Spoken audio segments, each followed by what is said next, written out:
Welcome back to Admit It with Alexis White, and I'm here with the famous, all-knowing sorority rush expert, Trisha Addicks from It's All Greek to Me and Rush with Confidence, right? Would we say both of those things? We say them both, We yes. say them both. Okay.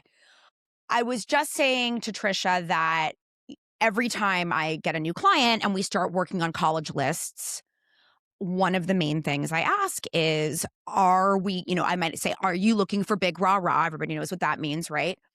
Do you want the football team? Do you want that vibe? And or do you want sorority fraternity? Now, it's usually the combo, but as you were saying earlier, like you don't have to go to a big rah rah to be in a sorority.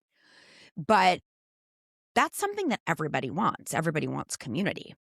And so I Exactly. want to get into the nitty gritty of what sorority life really means. I want to dispel some myths. And I also want to start, though, with how you got into this world, because this is a Uh, very niche world and yet so common and so niche. yes. And first off, thank you so much for having me. I think you're a rock star. I think it's going to be a beautiful friendship from here on out. I'm So very thank excited. thank you for having me. Okay. Thank you for being here. So here's my elevator story. I went to the University of Georgia from Charlotte, North Carolina in 1986 because I was 12 and I was a prodigy and just kidding. So I went to the University of Georgia. Didn't know many people. We were the first graduating class from my high school to really send, I think, anybody to the University of Georgia. But I went through sorority rush and I did not get in a sorority and I was crushed. I was in a new place. I was devastated. I was embarrassed. I was isolated. I had a great roommate from Country Day, my high school, but she did get in a sorority. And so while she tried to include me and was the kindest human ever, she was going to all these activities all the time and having a great time. And I was sitting in the dorm room crying. So fast forward to the next year, I went back through sorority rush, pledged my first choice, Chi Omega, but those feelings stayed with me and they're still with me. I'm 58. So I did not want anybody else to experience that. So for about 25 years, I helped friends' daughters prepare for Rush. And that's changed a lot since 25 years ago well, it's been now 35 years, but it's changed a lot. But I had a light bulb moment. Girls' night out, I was with some friends, one of whom I had helped her daughter with Rush. And she was like, you should start a business doing this. And I was like, oh, And what were you doing before? Curious. I was just helping friends' daughters. I was a photographer, like your dad, Okay. doing their pictures, helping them with their resume, helping them figure out what to wear, what Rush was like, kind of demystifying the process. Yeah. Um, but when I started my company is when I really leaned into the research and the helping people learn how to express themselves in high stress situations, to know their story, be able to present themselves in a way that is effective in a very compressed time frame and making the connections beforehand. There's a lot more to it than what you're wearing, what you're saying, what your resume looks like, what your grades are, all those things. But I when I started my business, I became focused on doing that in a methodical way to demystify the process. And so that's what I've been doing since 2017. That's amazing. We have synergy because that's essentially how I started doing my work as well, was Oh, to really? demystify the process to Yeah.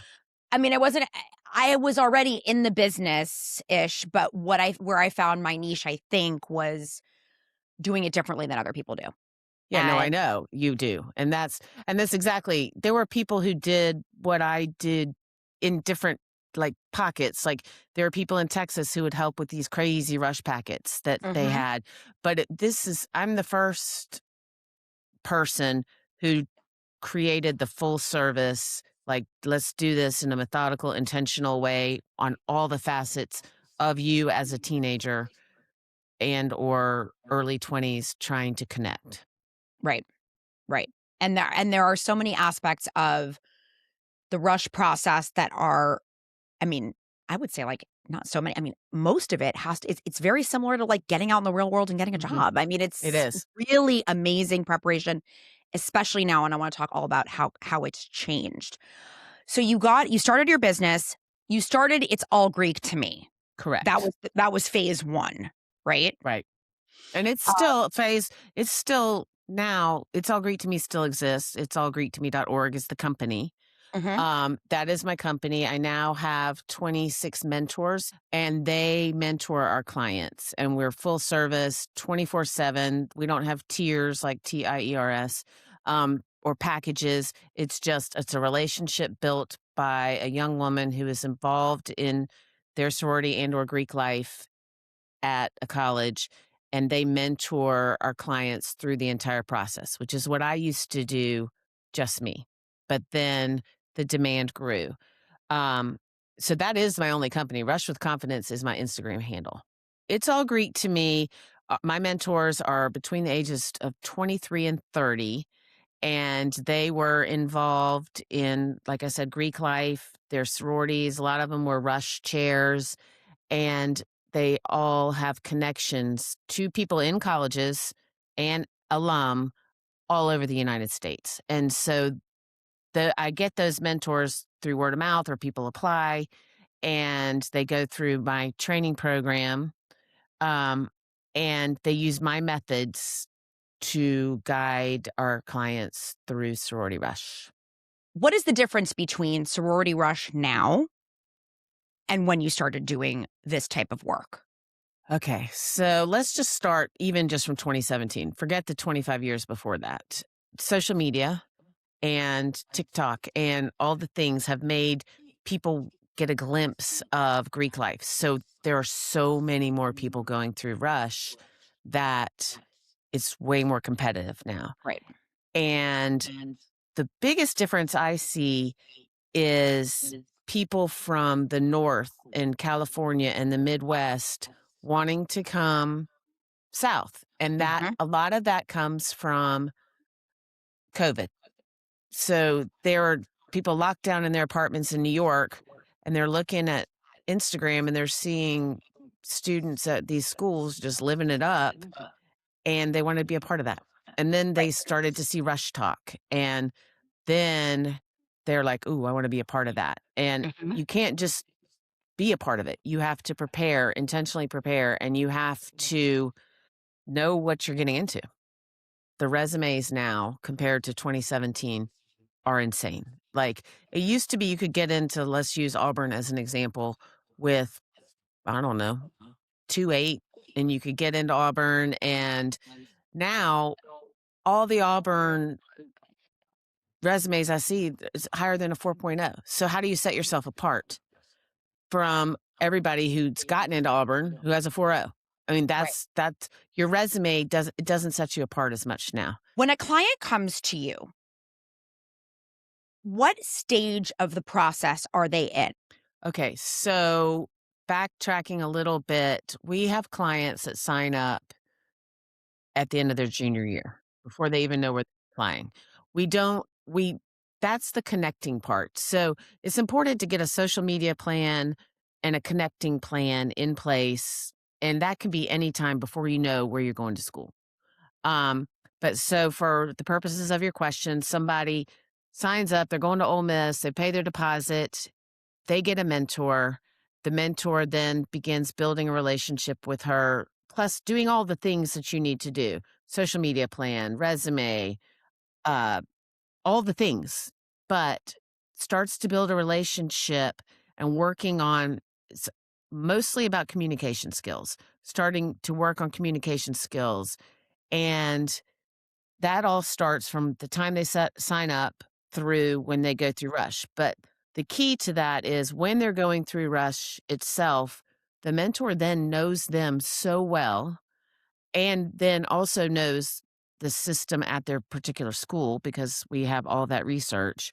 So they're able to help the clients pivot in real time, which is really important because the competition is so stiff that you can't go in and say, "Okay, I'm gonna be in this sorority or one of these 4 sororities," and then if you get released from those sororities after round one and you don't have a way to pivot, then you're up the creek. So the mentor is able to help them pivot in real time based on what's happening with them in real time. What does a pivot look like? Like, what does that mean? You're at a school where there are 10 sororities and you write down your top 5, then 6, 7, 8, 9, 10. Um, and then you wake up and and you can only get asked back to 5 and you get 6, 7, 8, 9, 10. So what do you do? Because you have chosen 1 through 5 and for whatever reason, and you don't get that back. So then you have to come up with a game plan based on your remaining options. The game plan at that point is, and there's a whole chapter in my book called Rejection is Redirection. And it is, all right, you're going to cry. It's blindsiding and you're going to be upset. And then so you have to deal with those feelings sometimes in 15 minutes because your schedule might start in 15 minutes. So you have to come up with a plan to show your best self in your remaining options so that you can figure out which, if any, are a fit for you.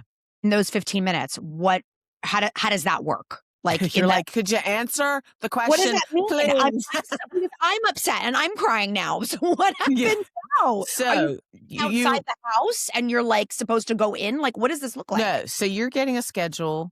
You're getting your schedule back via an app or a text that says, "Okay, these are the houses you're asked back to. Here is your schedule for the next 2 days," if the round is a 2-day round. So, your first let's say it's 8:30 in the morning, and it's usually much earlier than that, but your first party is at 8:45. So you have to deal with being blindsided, and how you do that, to answer your question, is you wash your face. You take a minute to process this and say, "Okay, I'm gonna put it in a bubble. I'm gonna deal with that later, but this is what I've gotta do to get through this day Mhm. and keep my remaining options." Because if you walk in with a face that's you've got red eyes from crying, all the things, you're not putting your best self forward and you're not able to figure out if you're thinking about what's in the past as in 15 minutes ago, you're not going to be able to figure out what your future is if your future is looks completely different than what you thought it was going to before you got your schedule. So you have to be able to be positive, look forward, and we help you do that. And we help you say, okay, of your remaining options, I think XYZ is great for this and X or ABC is good for this. And so just keep an open mind and dial back on your communication skills that are now second nature and be able to do that in a time when you're still reeling. And that's what we help you do. And that's what my book helps you This sounds way too familiar, do. as in, this is college admissions Yeah, process well, and re I've had that's a what this college is. admission person on my podcast, and I was asking her the same questions that you're asking me, and I was like, "Well, it's the exact same thing." I mean, it's exactly like you have your reach schools and you have your Mhm. and then you have your sure things, but then what happens if you don't get any of your reach schools or any of your expected? And then you're looking at your backups, and you gotta figure this out in 15 minutes during rush. Do you get parents texting you guys freaking out? Absolutely, and there is an entire chapter of my book about parents, and I have seen some stellar parenting, and I have seen some parenting I could write a whole 'nother book Mhm. about, and I'm sure it's exactly what you're dealing with. It's, my daughter has to be in XYZ school, and it's a lot of times the parents' expectations, not the kids, Right, but then when it doesn't happen for whatever reason, then the parents are losing their minds on you, and that's exactly what happens with us. and they're blaming you guys. Oh, sure, yeah, You but were then supposed I will to. say they're blaming us, but I'd say 98% of the time, once they're talked out of their trees and once they see that their daughters are happy, they're happy. There are still the 2% of people who are pissed off because their daughter is in a Kappa Kappa Gamma at whatever school they think Kappa Kappa Gamma is the best and that's where their daughter should be. But as a rule, the clients are happy, and the parents, once they see that, they come around. But I could write a book about the 2%, Well, they're and the you could ones be that a are co-author, right? yeah, they're holding on. It's sort of like, Yeah. well, if she had gone to and listen, if she had gotten off the wait list at University of Michigan, I really think that XYZ would have happened. And I'm like, Right. But well, guess what? It didn't, and she's at Indiana, and she's really, really happy, Right, and she has all her friends, and she's in the sorority she wants to be in, and she has this and she has that. So why are we right, even thinking about this? But right. I think that They're we need a holding on. a That's a good f psychologist to co-author this, yeah. because what is that? It's pretty wild. What are the top myths about sorority life in general? Top myths. Okay, you should have prepared me for I'm just kidding, I could answer this in my sleep. The top myths are, 1, you have to be skinny, blonde, and pretty to be in a sorority. That's number 1. I've never picked a friend because they were skinny or blonde or pretty. The second myth is what you wear matters, and it matters that you present yourself well and appropriate for the situation, but nobody cares what brand you're wearing. I mean, if you have charisma and if you have that it factor and if you're able to communicate, it doesn't matter if you're wearing Target tennis shoes instead of Golden Gooses. Nobody's going to be like, "Ooh, she doesn't have on Golden Goose, so we're not going to." That doesn't matter. Brands do not matter. I mean, it's a cool thing to see on TikTok, the outfits of the day, all that stuff. It's interesting and entertaining, but it's not at all what sororities are looking for.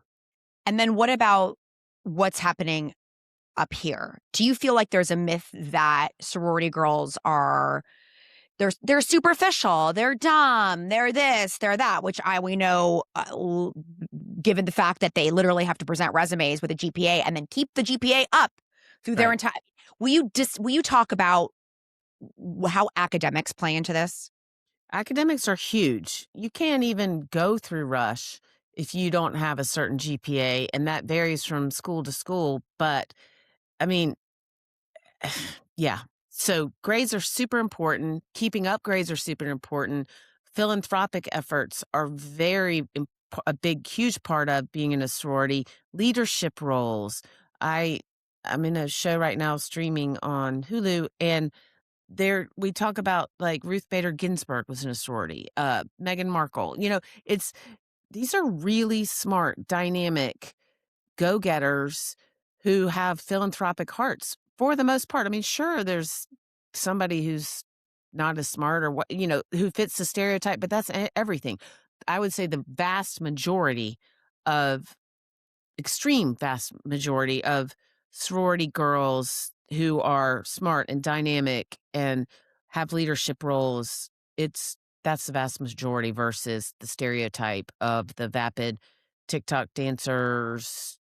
I mean, and that's a fun part of it too. Like I mean, I wish I had friends that would dance with me, but I mean, those um, girls are amazing I when I mean, they're watch so videos. good. I mean, and they're so talented. So good. They're so talented. I mean, we were just ripping cigs and drinking Diet Cokes. Like we were not dancing TikTok coordinated dancers. And I'm thinking particularly about my close friend group. We would never have been able to do that. Like we would have been bumping into each other, all the things. But my point is that's part of it too. It's a cool part that these girls are so talented in this way and creative. But that's just gravy, you know?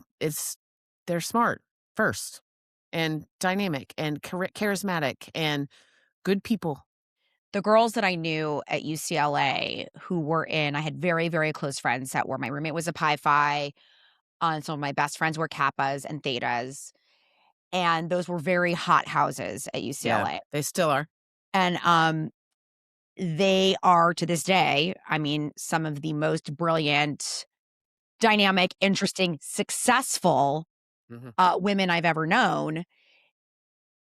I was saying earlier before we started recording that I knew nothing about sorority life. I didn't come from that world. Like my parents, my dad went to art school. My mom went to a small liberal arts school in Vermont, and my grandparents were not, they didn't go to college. They didn't know any, or they didn't go to college this way. Right. So we just didn't have, I didn't, during orientation, I walked up Hillgard Avenue, which is where all the gorgeous sorority houses at UCLA are. And I was curious as to why there were so many cute girls in cute little outfits going in and out of these houses. And I said to one of my friends, I'm like, what are they doing? And they were like, it's Rush, stupid. And I'm like, what's that? I mean, I was so lost. And I really do. And I'm talking about this now.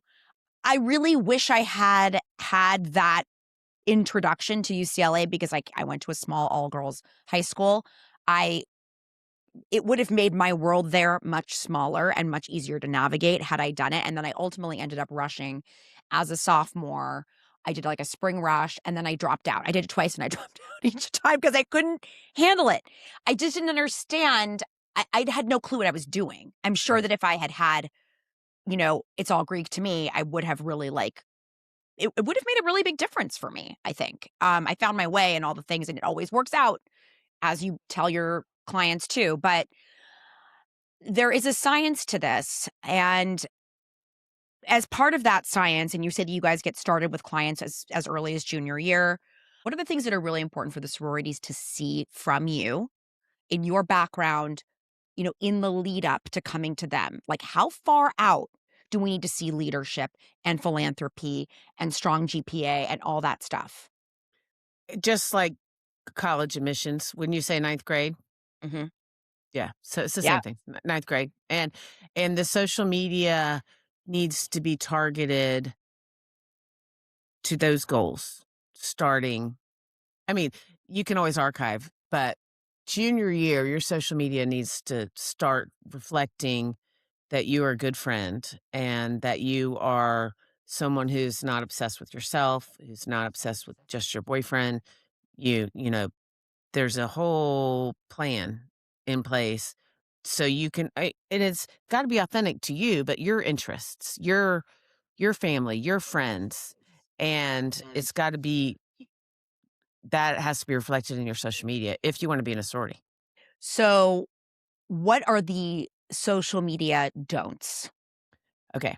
This is my patented, trademarked, whatever, which it is actually. And Um, all of this is in the book that's coming out in yes, May, in just a few months, which is wild. I But know, give me crazy. the don'ts because I work with all these girls, so I see the thong bikinis and the ass pictures on the private boat and the this and that, and I'm like, guys, Yeah. Even if you're going to Miami, it's you don't that's not what you wanted leading up to it. So, the number of pictures of you by yourself or with a boyfriend should not exceed the number of pictures of you with your family and friends. wow, Period. Period. And wow. there are obvious things like no bathing suit pictures, no pouty, that stuff. I get a lot of blowback on especially in the bathing suit thing because, the high school spring break pictures, that kind of stuff, but it is not going to hurt you to not have them. So why risk it? If one person who's looking at your social media says, "Why is she posting pictures of herself in a bathing suit?" But no one's gonna look at your social media and be like, "Ooh, I really wish she had a bathing suit picture." So, like, why risk it? Like, yes, and it's okay. Some schools are different than others. There are schools that have different rules as far as that. But the fact remains that even if it's more acceptable to have a bathing suit picture at, for instance, Miami, why would you lead with that?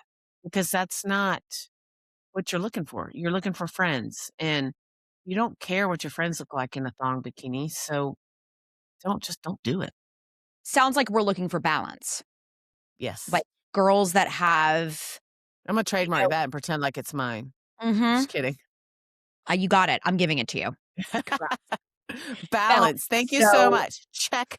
done. We're looking for Addendum to the book. We're looking done. for balance. Call your publisher right I'm now. gonna call I'm actually, could we pause this? This is the Simon new and book. Schuster, we have a new we have a new chapter here.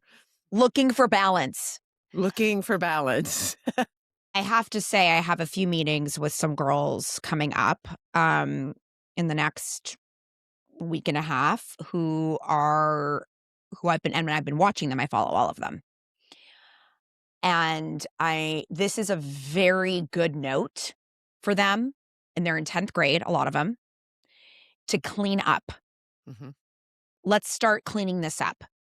Yeah. Also, private accounts. So, are the sororities expecting they're going to follow they're going to request to follow, right? It's Mhm. okay if the account is private, Yes. but they need to be able to access you. Right. So they will follow you. And would they prefer that your account be public?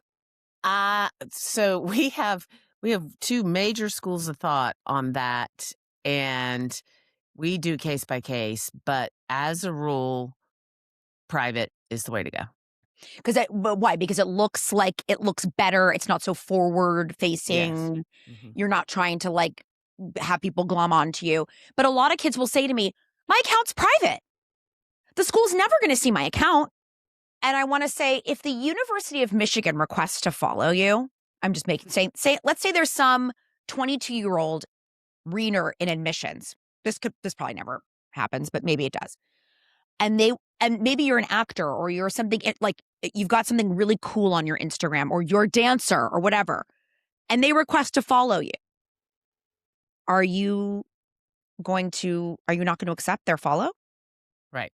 And then once they get in there, what are they going to Right. see? So if I'm seeing a lot of dark backyard pictures with people holding red cups, that's not the vibe. No, it's not the vibe.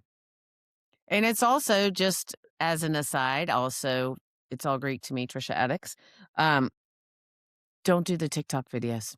No, I'm not talking about I'm talking about This video, yeah. the ones where they're dancing in their tank top with the And during rush, don't do outfit of the day. We don't let our clients do that. It's just, there's no upside. I'm not saying that it's going to immediately tank every single person, but again, there's no upside. Why do it? I come with mean, me if you as want to be an if you yeah. want to be an influencer, if that's your goal, then yes, do the TikTok videos. I would imagine. I don't know how to coach someone to be an influencer, but if you want to be in a sorority and find your people, it's not going to be because you posted your outfit. That's not how you're going to do it. Mhm. How much judgment is there about the outfits? Let's forget brands for a second. If they say, if they usually give you instructions, right, on what to Right. wear for Hmm. what particular day. So today is Correct. wear something that looks like you're going to a garden party or Right. what would be like, and what would be the big fail on that? The big fail on that would be revealing, too short, and or ill-fitting. Fit So is a big thing. Fit, I think, again, in my book, I swear I'm not trying to make this commercial for my book, but this I can absolutely be a commercial for your book. This is what we want people to but buy the book. buy the book, people. But fit is so much more important. I don't remember what someone wore, like, specifically, if it had flowers on it or if it was, striped or polka dotted, which polka dot is such a thing right now, and I hate a polka dot. I Just actually hate polka dots too. do you? I hate them. It reminds me of Pretty Woman. It just makes I me don't think know of what it Julia reminds Roberts me. at the polo field. There's just something Yes, with about the it that I brown polka dot dress, yeah. hat, But and then I'm like, "Are you yeah, costume?" yeah, no. I don't like Polka Prince, dots except polka for dots leopard. are I don't like Prince either. That's funny. But what I'm saying is, let's say you show up in let's not use polka dot because I would remember that because I hate them. But let's say you show up to Sisterhood Round in a floral dress, and I'm not gonna remember what the floral print looks like because I'm gonna be looking at you and I'm gonna be talking to you, trying to get to know you. But if you turn around and I can see your underwear, I'm gonna remember that. And it could be a $5,000 Carolina Herrera garden print dress, but if I see your butt, I'm not gonna remember the dress. Just a That fact. feels right to me.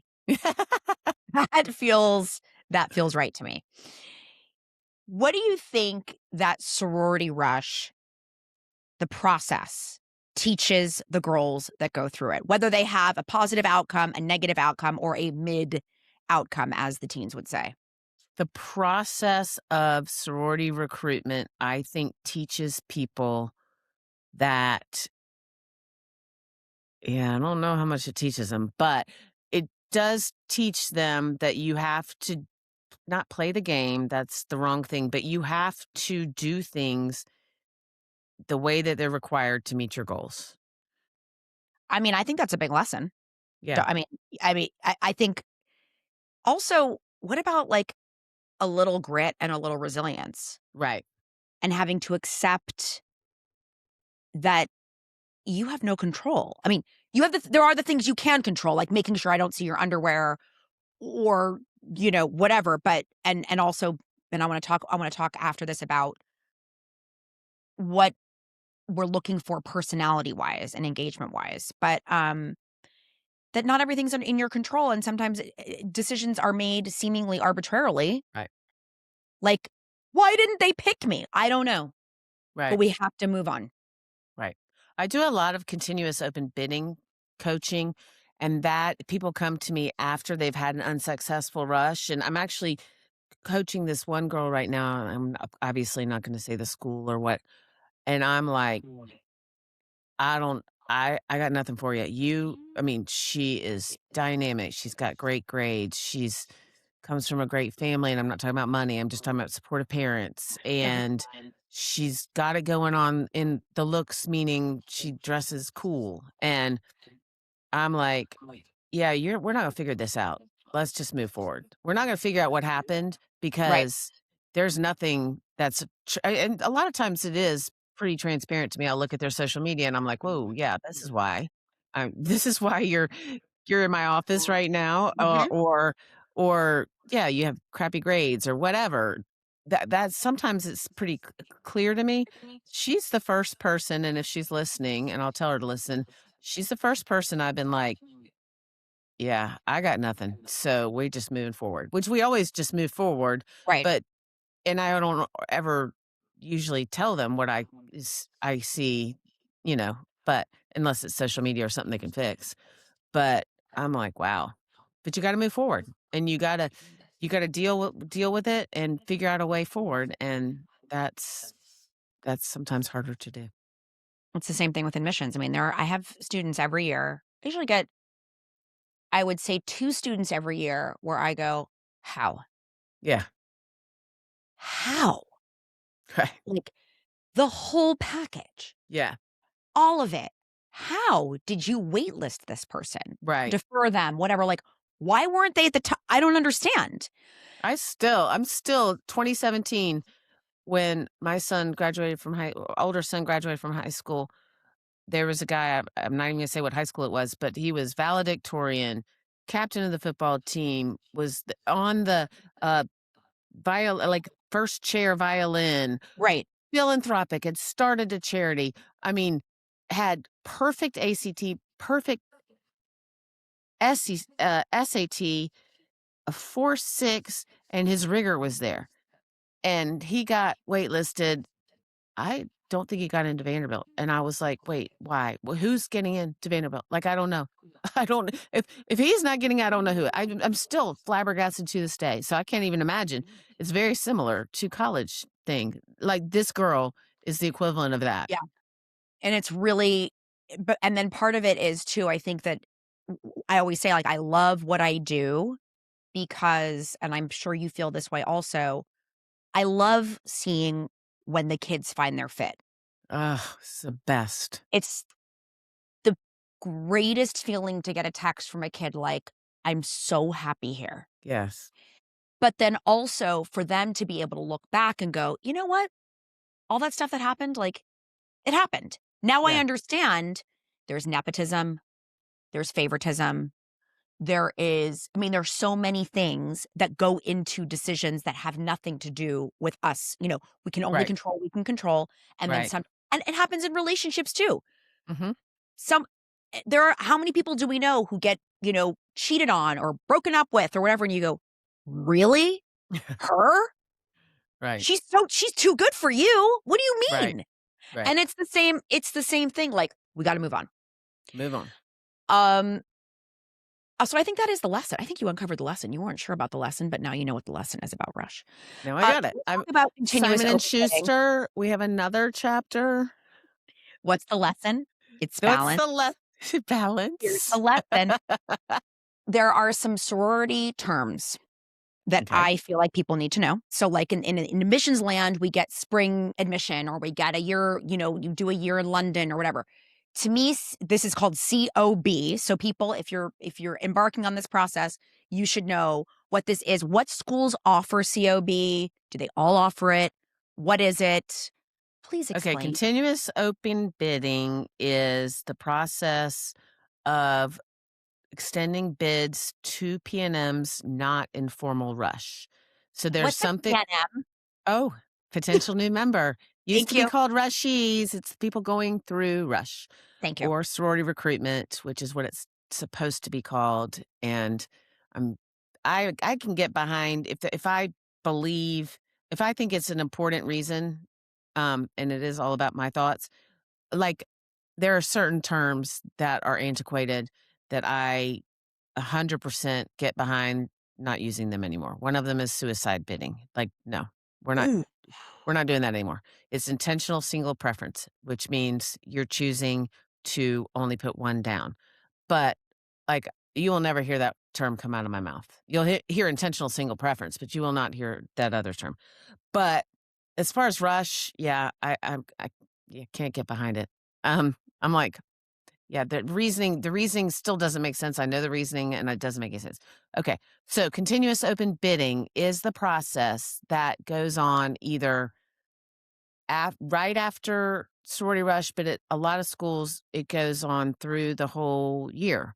And that is a process. It's informal, usually involves smaller events, not formal at all. I think I just said that. Like you could be asked to go to a coffee with a sister. And if they have a space or spaces in their sorority, then you could potentially get a bid as a result of that coffee versus a whole process. And you asked what schools do it. Um, that varies, changes year to year. Sometimes they don't do any continuous bids. Sometimes just a couple sororities do. It is not something that the sought after houses traditionally like to admit that they do because of the optics of Mhm. it. I was So just gonna a lot ask that. there's a lot of under the table continuous open Mhm. bidding. So, So this so may here's or the may not thing. be something that Kappa It, at UCLA would be doing. Probably not. well, Maybe. they might, but they wouldn't Secret. advertise it. They wouldn't Right. advertise it. And it is the optics are there, but let's just say Kappa at UCLA had spots. It could very well be because, I mean, this is way too much information by the book, but it very well could be that it's not. So Cap at UCLA would be able to invite less people back to their house each round because they're traditionally have 100% um, return rate, meaning 100% of people who get invited back to Kappa say, okay, yes, I'm going back to Kappa. But let's say that year the numbers are skewed. It could very well end up because they, on the front end, weren't able to invite more people back. On the back end, because of the math of that year, they have a couple of spots, but they're not going to advertise that. And they're going to give those spots out under the table. But does that make sense? Yep. Now, speaking of more behind the scenes action, I'm imagining, and again, I am the unknowing sorority person. And I'm sort of imagining, I'm like thinking about like a Legally Blonde moment or something. Is there like a binder? Where is the file with the pictures and the notes and how do they keep track of everybody? What does this look like? Well, yeah, it used to be a binder. It used to be posters on the wall. It still is posters on the wall at a lot of places. Um, but as far as keeping track, it's all computerized. They're entering it. They're scoring you. and I break that down in my book, and it's a way longer podcast than but you go into Rush with a score. Wow. And does Panhellenic, are they is this in their file or is this No, this is who? individual sorority. Okay. And each individual sorority, do they have a someone who enters this data? I mean, how does this get? They have some people who do. They're called basement girls at a lot of places, and they're literally like the old time, like, guys with the green visor and entering stuff, and that's their job, and they're doing it overnight and during all day. Wow. And this is why, There's a lot of data going in there. and this is why the girls work during sorority recruitment. Everybody in the house is on high alert, working overtime, like it's a 20-hour day, basically. Yeah, but then you also have the people who don't rush well, who aren't involved in the sorority, and they're sometimes asked not to participate in recruitment. So we could talk about this for 75 days, just FYI. 75 years. It is fascinating. The It's really, nuances, yeah. really fascinating. What happens if you're a PNM Potential new and member. potential new member and you get caught doing something you shouldn't be doing? So let's say um you're a possible AFI or whatever, and there's an event, maybe there's a date party or something that you're supposed to go to, but you don't go to, and then you get caught out that night at a bar or whatever you're not supposed to be doing. What happens? Okay, so there are two things with that. First off, there are rules that are set by Panhellenic for every active member of a sorority and every potential new member. If it is a violation that, for instance, if you're supposed to be in a dead period, meaning you don't not supposed to have contact with you're going through rush, you're not supposed to have a contact with a sister in somebody in the sorority, and you have that contact with them, that is on the sorority member. So the rule, it always errs in the side of the PNM in that situation. So the active member would be fined or Mm. whatever for reaching out or for engaging. You wouldn't get in trouble. You're not supposed to, but you wouldn't get in trouble if you reached out to a sorority member. So that's different than going out. First off, you have to go to every formal rush event or you're out of rush. Like you have to go to the parties. Um, Meaning if your schedule has 5 parties in the day and you decide you don't wanna go to one, you're out of rush. You have to go through the process the way the process is formatted. Um, but as far as going out that night, that's just stupid. I mean, just stay in your dorm or stay in your apartment if you're going through rush. Um, that there are unwritten rules for that, and that is something that you just shouldn't do. That sounds, I'm scared. I was just when I was visiting Wisconsin and I was with a whole bunch of my former students who are now freshmen who were PNMs at the time, or they were I guess, how does it work? Like, they'd already kind of gone through rush. They'd already gone through rush. Mhm, They already gotten their bids in the fall. mhm, mhm. So this was in like late October, So they but probably then had already been initiated or no? they hadn't been initiated yet, but they were considered They're pledge considered class pledges. That's the pledges. pledge class, yeah. Yeah. So then they had all these rules they had to follow, which was Mhm, like, you can do this, you cannot do that. You can yeah. like, Yeah, so uh, if you're a pledge and you go out or you screw up, you can be kicked out for sure. But you most likely be called to standards, which is like going to the principal's office, and then the punishment would fit the crime. But mm. that's sorority to sorority based on what actually happened, who was with you, that kind of stuff. I mean, there's some deal breakers, but if you, I don't know, that the punishment would fit the crime. As far as building your business since 2017, what would you say has been the biggest challenge as far as moving with the times, seeing how things have changed, keeping everybody on track? What has been the most challenging? Biggest challenge is expectations. Expectation So management or expectations, well, that, but more so Okay, so I'm just gonna use New Yorkers. I love you. You're great clients, yada, yada, yada. I've got him But too. I've got him too. I'm Shout gonna out to Long use Island. them. Yes. So their expectation is they outsource everything, which is why they outsource. They were getting groceries from delivered before that was even a thing anywhere else. Like Chinese food you could get on any night, like back in the 70s. Like that is not normal for the rest of the world. So their expectation is they can outsource, somebody can do the work for them, Mhm. and they're going to have the desired result because or throw money at it. It's not a situation where you can throw, I mean, yes, you can hire an expert, us, but you can't just hire an expert and it's going to happen. You got to put in the work. And the expectation I see with some people, and this is not all, I'm thinking of one of my New Jersey clients from this year who I simply adore, her and her mother. They put the trust in, they put the work in, all that.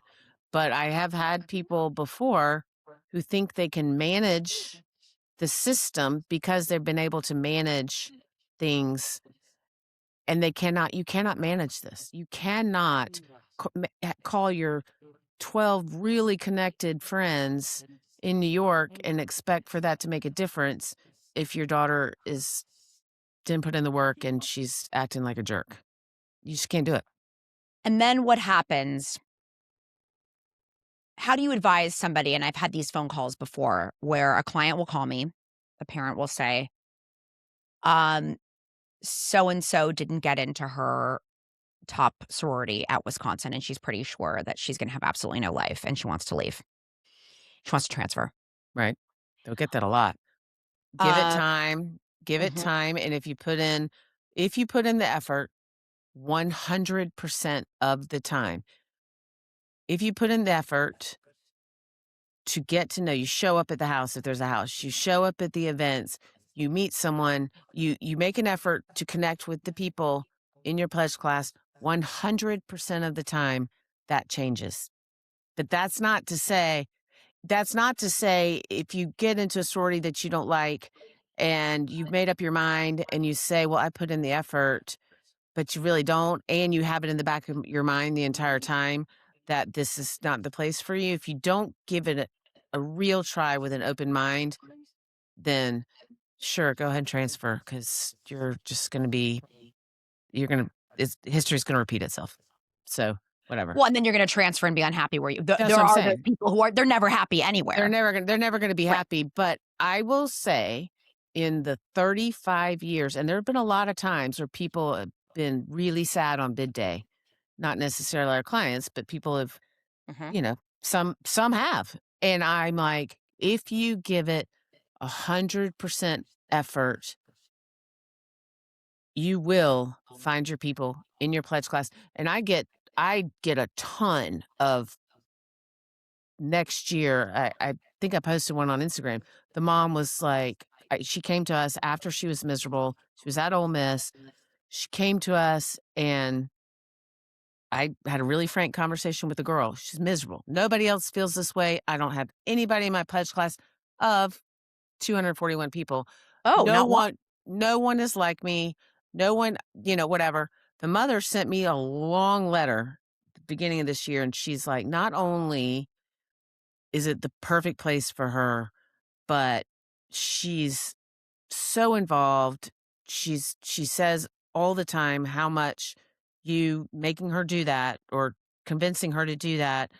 And the sorority that she wanted to be in was not, she's seeing it from the outside now. Her friends that were in there are, this is mother's words, miserable, and it's just not their vibe. And so, point being, it can look really different from bid day to initiation. In that 6 weeks, you owe it to yourself to give yourself 6 weeks of pure effort, open mind. And I will go on record, guarantee if you do that, if you really in your heart of hearts do that, it'll work out. You'll be fine. You'll be great. It's what I tell people. about the admissions. It's really incredible because It's incredible. It's crazy. We do the same choice thing.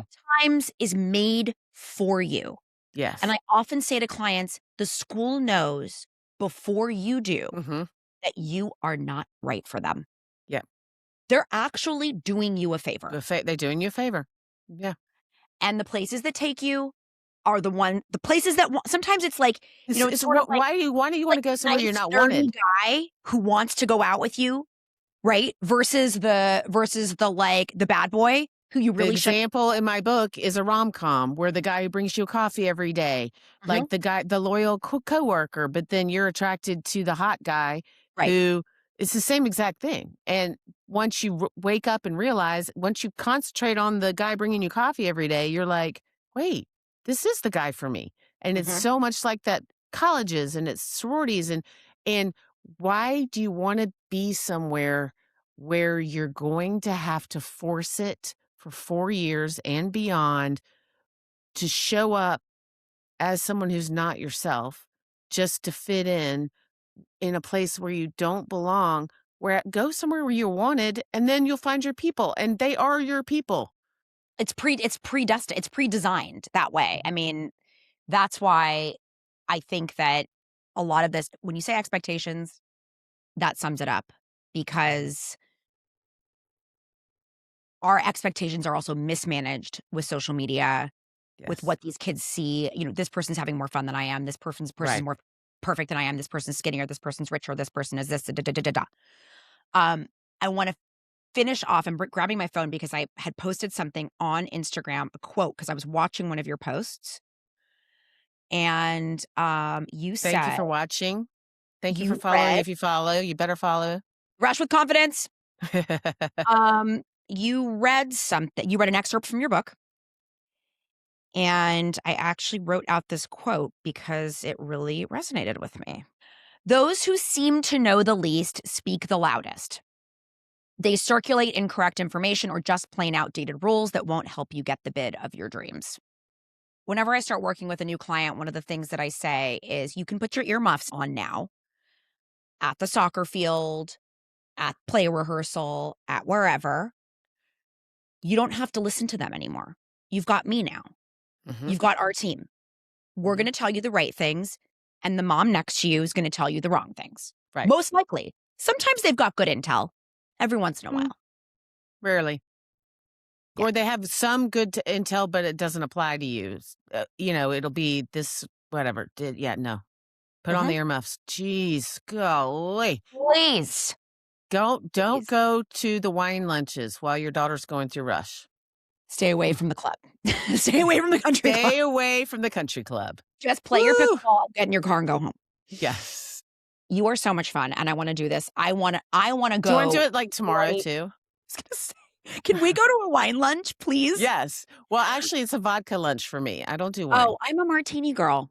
Yeah, I'm You I'm a I'm you can't. only I literally started working with someone, Caroline, you communicated with her, and we had meetings all day today, and she was, like, trying to figure out my preferences for travel, PS Mhm. first class window, um, all the things, and I was like, "Somewhere in your book needs to be Kettle One and Diet Tonic because Ooh, that with the tonic. lemon." I was like, "Somewhere if anybody ever asks you, like, can they send me a bottle of wine? No, don't.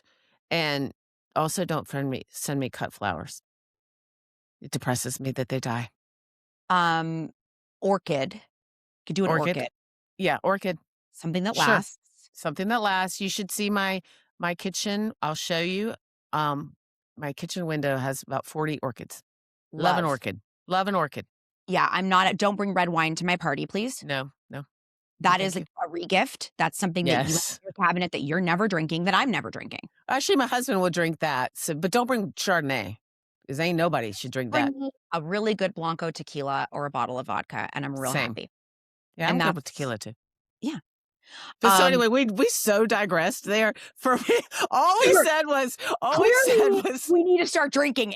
Now it's 1:17 PM here in LA. it's You're 4:17 in Atlanta. I'm you've getting got closer than 45 you. minutes, I'm girl. closer than you. Um, Last thing, we do this segment every time we close out, one of my pods, and I'm gonna ask you to admit it.